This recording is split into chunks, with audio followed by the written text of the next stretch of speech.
over here is the Rolls Royce Cullinan, everyone. This is Rolls Royce first ever SUV. Now, if Bentley could do it with the Bentayga, so could Rolls Royce, everyone. But the idea of an ultra luxury SUV was not really started by the Bentley Bentayga or the Rolls Royce itself. It was started by Range Rover.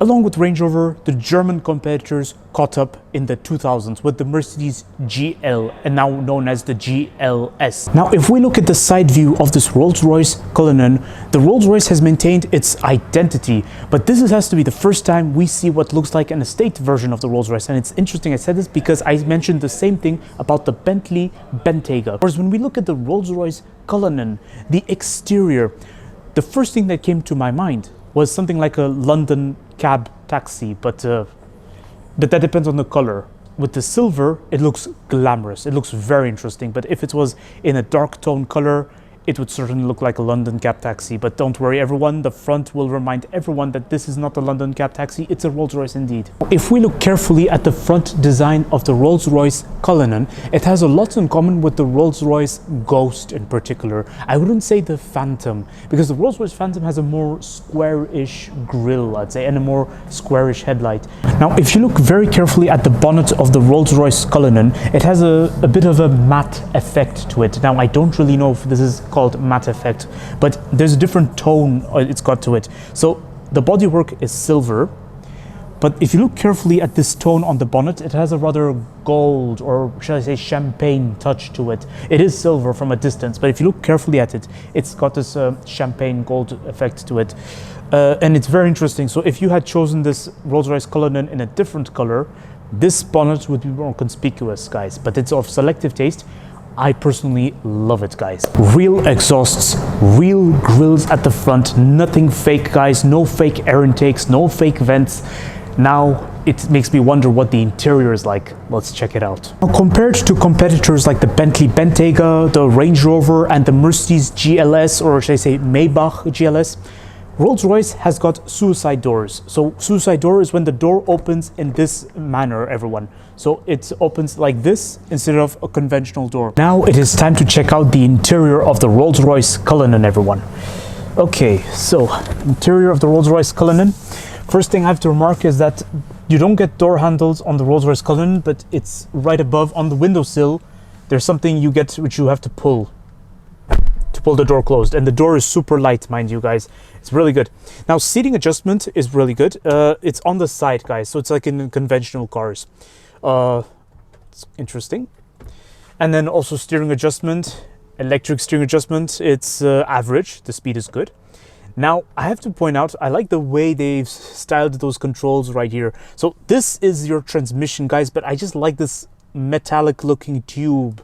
It's so cool. It's very interesting how they've gone about it. So for the rest of the interior, it's got this traditional Rolls-Royce identity, the proud brushed wooden trim, everyone. Very nice. Air vents that look rather old school, but that are still classy nonetheless. It's cold to touch. It means they used real metal for this. No fake material, guys. I like it. The steering wheel has to be one of the best steering wheel I've held onto because I just like the thickness of it. Some competitors have a problem of giving thick steering wheels that feel like mountain bikes when you hold onto them, but Rolls-Royce has it all proper. It's good.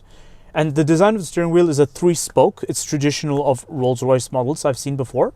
Now, a remarkable thing I'd like to point out is that compared to the Bentley Bentayga, I've noticed that there appears to be more space over here, because the Bentley Bentayga felt very cocooning, like everything was very close to you, whereas in the Rolls Royce Cullinan, there's just so much space over here. Very interesting. And then also, it feels like you're in a... It feels like a real Rolls Royce with this whole effect right here, guys. It's very interesting. Now, this has been with Rolls-Royce for a very long time, from what I know. Rolls-Royce has played it very evolutionary compared to its competitors. So really, there's no surprise about the interior.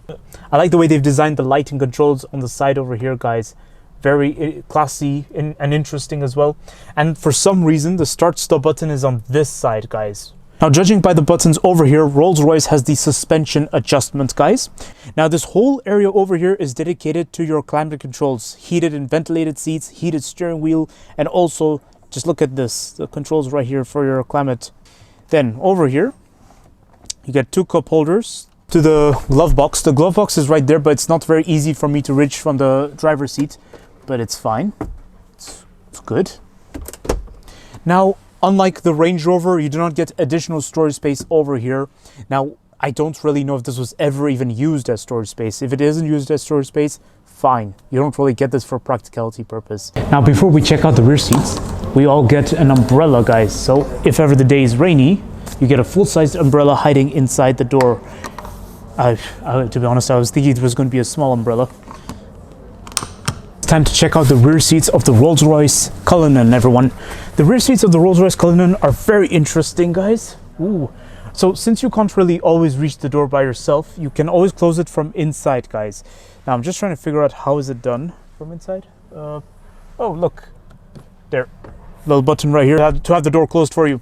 Now the vibe I get of the rear seat is very similar to a London cab. Like, first of all, the fact that the door closes in this fashion, it's very interesting, guys. But make no mistakes, this is not a London cab. This is a Rolls Royce, and it is an authentic one, guys. Really interesting. So you get additional infotainment system controls right here. You even get a swivel wheel dedicated to the back seat, guys. This is so nice. Detailed lighting control for the back, guys. I love this. Ooh, look at this, everyone. You can even get a nice bottle for the back seat. Very interesting. And 2 glasses in there. So it's not only cup holders, everyone. This is a proper backseat pocket. And I have to wonder, what is this? Rolls Royce, what have you got in there for me now? Oh, 2 glasses that are even cold. This is a nice fridge, guys. This is a fridge. Rolls Royce has been very generous. You know, I have to say something about Rolls Royce, everyone. Compared to Bentley and other ultra luxury car manufacturers like Maybach and other competitors, including Range Rover, Rolls Royce has earned a reputation of being a chauffeur car. So those who afforded Rolls Royces were mainly those who had chauffeurs to drive it around. So basically it was like a chariot. That was the reputation Rolls Royce used to have, at least. Now, it was all configurable. This is the beauty about Rolls Royce and Bentley and other ultra luxury car manufacturers, that it's not always chauffeurs cars. You also can have cars which are driver centric, driver oriented, like this wonderful Rolls Royce Cullinan. Oh, you even get a screen right here. Oh, Rolls Royce, you're too nice to me, man. Thank you. And if you don't need it, you press this start button again. Oh yes, okay. You have to press this other button to fold it back up. Very interesting. Detailed climate control down there, heated seats, guys. That's really good. You even get a CD player. It's been a while since I last saw this technology, guys. This is awesome. And you get a nice backseat pocket. Door bin. Honestly, you don't really get this car for practicality, so I'm not even going to go to door bin right now. It's really good. I like the way they've gone about it. You can even control volume from here. And if you want to open the door.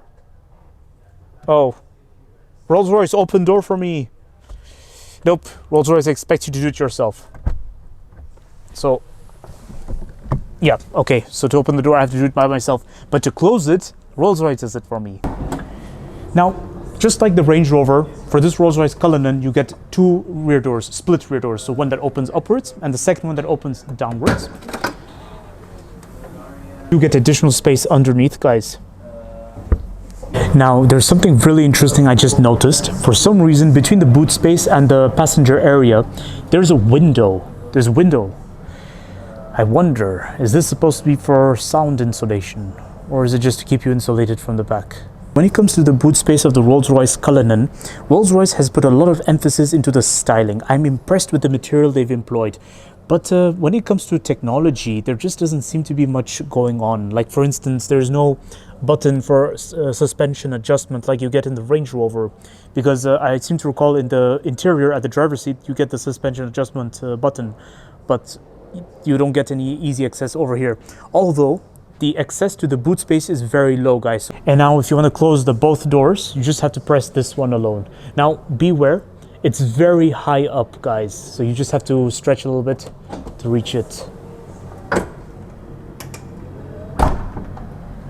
Here's my conclusion of the Rolls Royce Cullinan, everyone. The Rolls Royce Cullinan has to be one of the most interesting ultra luxury SUV currently available in the automotive industry, guys. And I have to say, it's a very interesting alternative to the Maybach GLS, or even the Mercedes G-Wagon, or the Range Rover, or even the Bentley Bentayga. Now, I have to confess to all of you, I'm a big fan of the Range Rover and the Bentley Bentayga, but I have to say, the Rolls Royce Cullinan is of selective taste, and it does have its own magic, guys. It has become obvious that the Bentley Bentayga and the Rolls Royce Cullinan only exist for competition's sakes. Now, this is not really a problem. It's nothing to question. Instead, this is something to embrace, guys, because Rolls Royce is expanding itself. Gone are the days when it was all about luxury sedans to show how wealthy you are. Now, it's about embracing a new generation, everyone. A generation where crossover SUVs and SUVs are beginning to dominate the road, and Rolls-Royce is just getting started.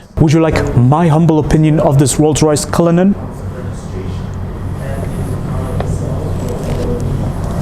I love this Rolls-Royce Cullinan, everyone. This Rolls-Royce Cullinan is one of the most promising ultra-luxury SUV currently available, guys. A style of its own, the Rolls-Royce identity taken to a new level. Whether you will hire a chauffeur to drive this car for you around, or whether you will drive this car around, you can do whatever you need to do with this Rolls-Royce, because this is the kind of car you can appreciate in all seasons, all conditions, any moment, anytime. And the reason I say all season is because unlike other Rolls-Royce models, this is an SUV. So don't forget to like, comment, and subscribe, and stay tuned for more videos that are on the run. I will see you all next time.